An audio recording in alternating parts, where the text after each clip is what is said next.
Aravind tax நேயர்களுக்கு அன்பான வணக்கங்கள். இன்னைக்கு முழுக்க முழுக்க இருக்கிற ஒரே கண்டென்ட் இன்னைக்கு காலையில இருந்து நடந்த அந்த சாப்பாட்டு பிரச்சனை தாங்க. ஒரு பிரெட்டுக்கு ஒரு பஞ்சாயத்தா அப்படின்ற மாதிரி வெளியில இருந்து பார்க்குற நமக்கு தெரியும். பட் உள்ளுக்குள்ள டீப்பா என்ன நடந்துச்சு அப்படிங்கிறத நம்ம பேச வேண்டியிருக்கு. ஸோ இன்னைக்கு மொத்த கதையுமே அதுதான் அப்படிங்கிறதுனால நம்ம ஃபுல் எபிசோட்ல அதை பேசிப்போம், சரிங்களா? இப்போ இந்த வீடியோவில் நம்ம எதை பத்தி பார்க்க போறோம் அப்படின்னு பார்த்தீங்கன்னா, நீயும் பொம்மை நானும் பொம்மை டாஸ்கினுடைய இறுதி கட்ட ஒரு சுற்று வந்து நடந்துச்சு. அதில் யார் ஜெயிச்சாங்க அப்படிங்கிறத நம்ம நேற்றே பார்த்தாச்சு. ஸோ இந்த டாஸ்கில் ஜெயிச்சிருக்கிறது வந்து ஜெஃப்ரிக்கு அடுத்த வாரம் வந்து அவர் யாருமே நாமினேட் பண்ண முடியாது அப்படிங்கிற ஒரு பவர் கிடைச்சிருக்கு. சூப்பராக விளையாடி கடைசி வரைக்கும் அந்த ஜெஃப்ரி வந்து ஜெயிச்சிட்டாரு. ஒரு 4 பேரை கோவா கேங்னு சொல்லி தனியாக பிரித்து அவங்களை அடிக்கணும்னு சொல்லி பின்னாடி ஒரு பெரிய கேங் வந்து ஃபார்ம் ஆச்சு இல்லையா? இதில் மாசா அவங்க என்ன பண்ணியிருக்காங்க அப்படின்னு பார்த்தீங்கன்னா, கடைசியாக ஜெஃப்ரி ஜெயிச்ச பிறகு கோவா படத்துலேருந்து வரக்கூடிய ஒரு பாட்டை 4 பேரும் பாடி பயங்கரமான செலிப்ரேஷன் பண்ணாங்க. சரி, இந்த டாஸ்க்ல சில சுவாரஸ்யமான விஷயங்கள் நடந்துச்சு. அதை இந்த வீடியோல நம்ம பார்ப்போம், சரிங்களா? நேத்துல இந்த டாஸ்க் முடியும் போது இறுதியாக டாப் 4 கண்டஸ்டன்ட்ஸ் இருந்தாங்க. அதுல ஒருத்தர் வந்து அருண், சிவகுமார், சாச்சனா மற்றும் ஜெஃப்ரி. இந்த 4 பேர் தான் ஃபைனல்ஸ்ல மோத போறாங்க அப்படிங்கிற ஒரு நிலைமை. அவங்க 4 பேருக்கும் இன்னைக்கு நடந்த போட்டியில முதல் சுற்றிலேயே அருண் அவர்களுடைய பொம்மை வந்து எலிமினேட் ஆகுது. ஸோ அவருடைய பொம்மை யாருமே எடுக்கல. டாப் 3 கண்டஸ்டன்ஸா 3 பேர் உள்ள போறாங்க, சிவகுமார், ஜெஃப்ரி மற்றும் சாச்சனா.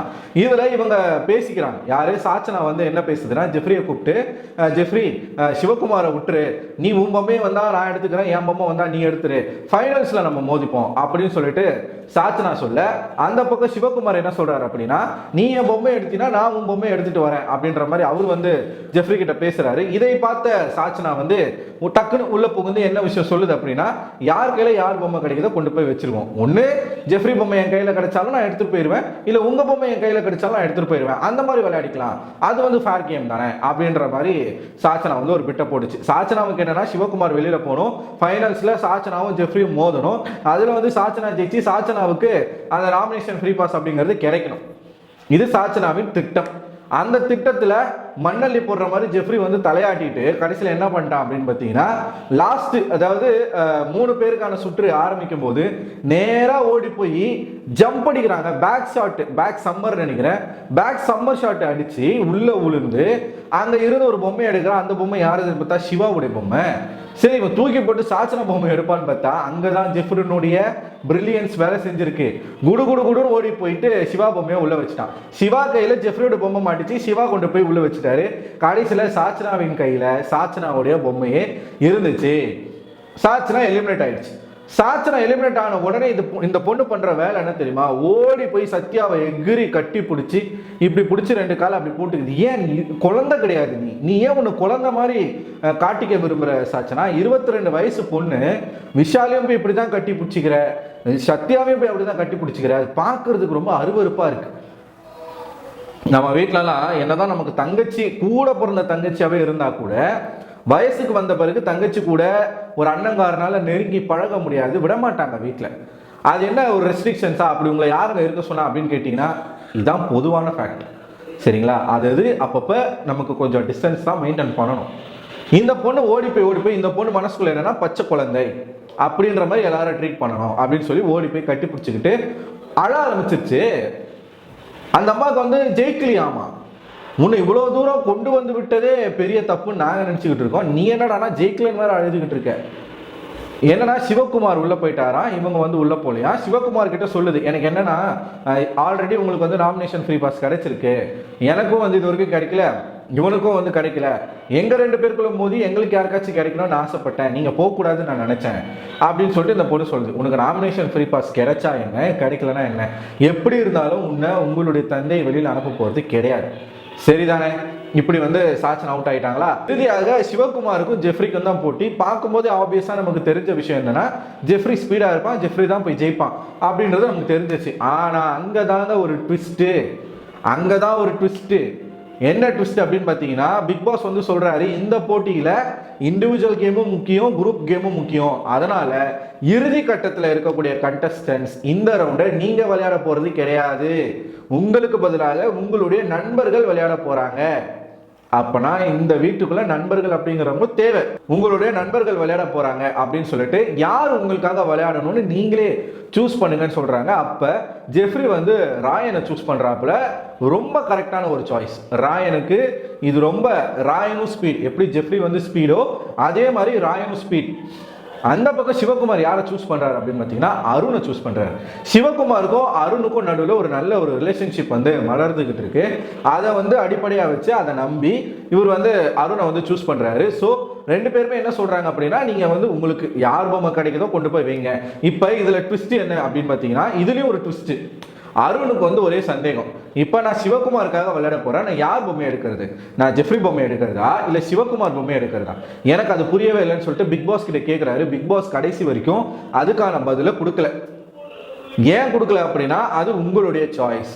நீங்க அந்த பேட்டர்ன்ல நீங்க வந்து விளையாண்டாலும் விளையாடலாம், இல்லை நீங்க யாருக்காக விளையாடுறீங்களோ அவங்க பொம்மையை கூட கொண்டு போய் வைக்கலாம். அந்த ஆப்ஷன் கொடுக்கல. பட் நீங்க அப்படி பண்ணலாம். அது வந்து பிக் பாஸ் எதுவுமே சொல்லலை. ஸோ அவங்களோட மைண்ட்குள்ள என்ன இருந்துச்சு அப்படின்னா, அருணோட மைண்ட்குள்ள என்ன இருந்துச்சு அப்படின்னா, எந்த பொம்மை கிடைக்குதோ கொண்டு போய் வச்சிடணும் அப்படின்றது தான். ஆனா அவர் சிவா பொம்மை தான் கிடைக்கணும்னு சொல்லிட்டு ஆசைப்பட்டு போய் குதிக்கிறாரு. அவர் கையில கிடைச்சது ஜெஃப்ரி பொம்மை. ஒருவேளை அருண் வந்து சிவாக்கு அது போகணும், சிவா ஜெயிக்கணும் அப்படின்னு நினைச்சிருந்தா ஜெஃப்ரி பொம்மையை உள்ள வைக்காம இருந்திருக்கலாம். ஆனா அருணுக்கு அங்க ரூல்ஸே புரியல, யார் பொம்மையை வைக்கணும். இப்ப வந்து ஒருவேளை ஜெஃப்ரி பொம்மையை வைக்கல, அருண் நினைச்சிருந்தா சிவா பொம்மை உள்ள போகணும்னு சொல்லிட்டு ஜெஃப்ரி பொம்மையை ஹோல்ட் பண்ணி வச்சிருக்கலாம். பட் ஒரு கிளாரிட்டி இல்லாததுனால அவர் என்ன பண்ணிட்டாரு அப்படின்னா, ஜெஃப்ரி பொம்மை கிடைச்ச உடனே குடுகுடுன்னு ஓடி போய் ஜெஃப்ரி பொம்மையை வச்சுட்டார். அவர் மனசுக்குள்ள என்ன நினைச்சாருன்றது யாருக்கும் தெரியல, அவருக்கு மட்டும்தான் தெரியும். ஜெஃப்ரி பொம்மையை வச்சதுனால ஜெஃப்ரி பொம்மை சேவ் ஆக்கப்பட்டது, சிவாவின் பொம்மை எலிமினேட் செய்யப்பட்டது. ஸோ இதன் அடிப்படையில் இங்கே வந்து ஜெயிச்சது யாருன்னு பார்த்தீங்கன்னா ஜெஃப்ரி.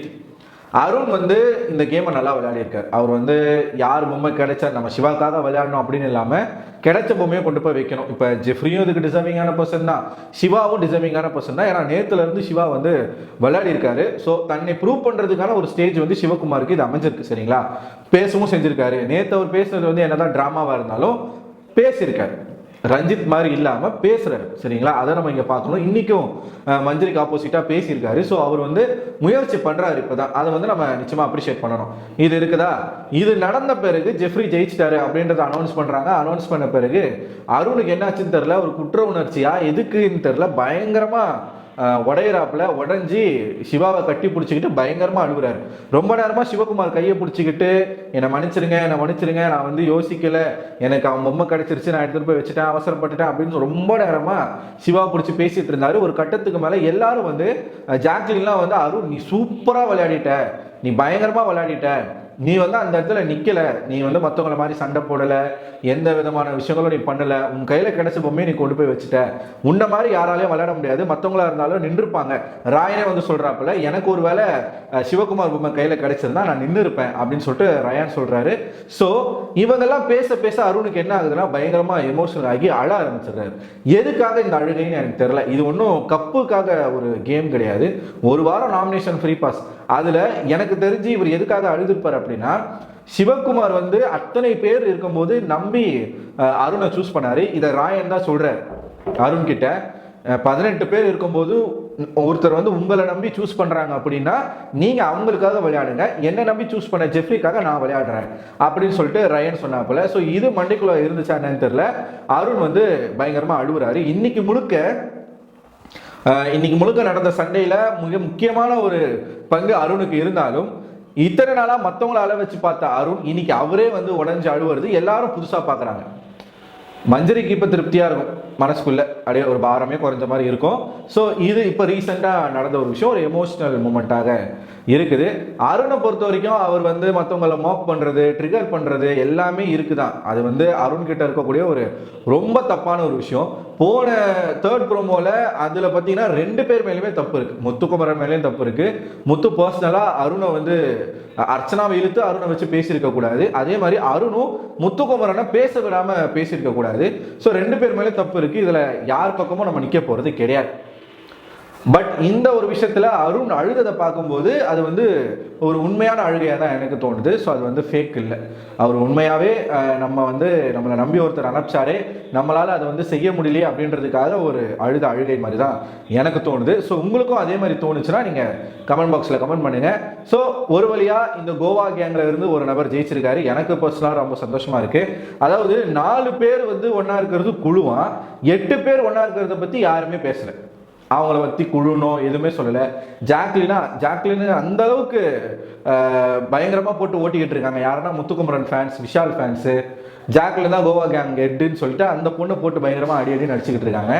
ஜாக்லின் என்றைக்குமே வந்து இவங்கள மாதிரி முத்துவ மாதிரியோ இல்லை விஷால மாதிரியோ பின்னாடி ஒரு நபரை போய் கேரக்டர் அசாசினேஷன் பண்ணது கிடையாது. ஜாக்லின் முன்னாடி ஒரு நபர்கிட்ட என்ன பேசுகிறாங்களோ அதை தான் பின்னாடியும் பேசுகிறாங்க, மாற்றி பேசினதில்லை. வாண்டடாக யாருக்கிட்டையும் சண்டைக்கு போனதில்லை.